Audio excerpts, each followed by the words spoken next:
Hi, my name is Christina. I live in San Sebastian in northern Spain, and I run a food tour company called Igual Feed One, which means that for every person that joins one of my tours, we donate a meal to a person in need. And since we can't go out and I can't show you my beautiful city right now, I'm going to show you how to cook one of my favorite desserts.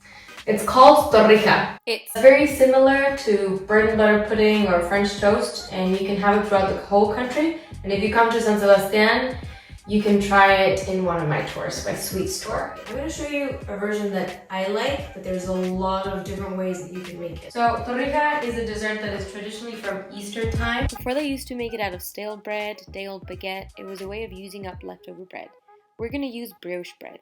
Very buttery, very spongy. And you can use different aromatics. We're going to use the lemon peel and cinnamon, but you can also use vanilla or star anise.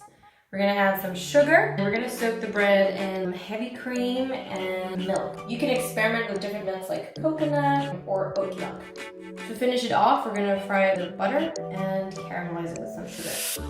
We're using half a brioche bread that could serve 6 to 8 people, but you can do the whole thing and it'll be 12 to 14. We have put this in the freezer so that it's easier to cut. You want to have thick pieces because we're going to soak it in milk. And to measure the next slice, put it on top. Make a mark with your knife and just cut through it. You want to get rid of the edges and cut these off. You can keep these, whiz them and make them breadcrumbs, or you can make a pudding out of this. You can also do different shapes. Okay, so now we're going to add 500 milliliters of the heavy cream, 500 milliliters of the milk. You always want to start with the liquid ingredients and then you want to add the sugar so that you don't get any lumps. So I cut up 5 little bits of lemon rind. Add a tablespoon of cinnamon or a cinnamon stick. And you mix it, wait for it to boil. And then you take it out of the heat. Cover it so you keep all of the aromas inside. Wait for it to cool down until it's in room temperature. Or until it's cool to the touch. You strain your mixture before you pour it onto your torrijas.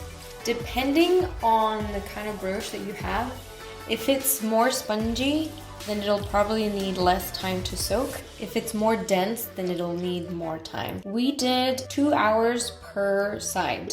You can soak it overnight. Ideally, you want to soak each side the same amount of time. After at least a couple of hours, flip your torrijas to soak the other sides. Before finishing your torrijas, check how much liquid they've absorbed. If they look too dry, you can help by squeezing some more of the liquid on top. Now drain your torrijas. To get rid of the excess liquid, you can use a sieve, paper to absorb, or a grid, just for a couple of minutes whilst you get your pan or oven ready. I'm going to show you 3 options on how to prepare your torrija. 2 fried with butter and 1 baked. Okay, so for the butter one, heat up your pan and you put a knob of butter. Wait for it to melt. You don't want it to burn. Once the butter starts bubbling, you put your torrija in. Fry and brown every side. 1 minute per side. You can put it on some paper to absorb the excess fat. For the second frying option, add a spoonful of sugar. I'm using butter, but you can also use oil to fry. Put the torrija on. Make sure that you're checking the temperature so that the sugar doesn't burn. The other option is to bake them in the oven. Put them in for 5 to 10 minutes at 180 degrees. And this is just to heat it up, okay? It's not gonna brown. So these are 3 different kinds of torrijas. This one is the one fried with butter. This one's fried with butter and sugar. And this one's just baked. And now I'm gonna show you how to finish these 2 off with sugar and a blowtorch. I've done this with butter and sugar just in case you don't have a blowtorch and you can see what it would look like. Okay, so you want to cover it in sugar, spread it all around, and blowtorch it.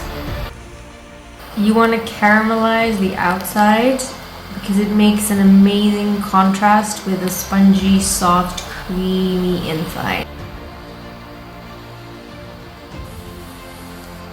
We do the same with this one.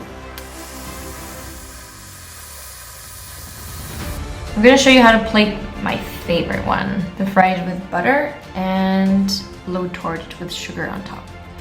I'm adding chocolate nibs, but you can do crumbled cookie. Start with a little ice cream to have contrast in temperatures. Finish it off with some raspberries. I like raspberries because it'll cut through the sweetness. And enjoy!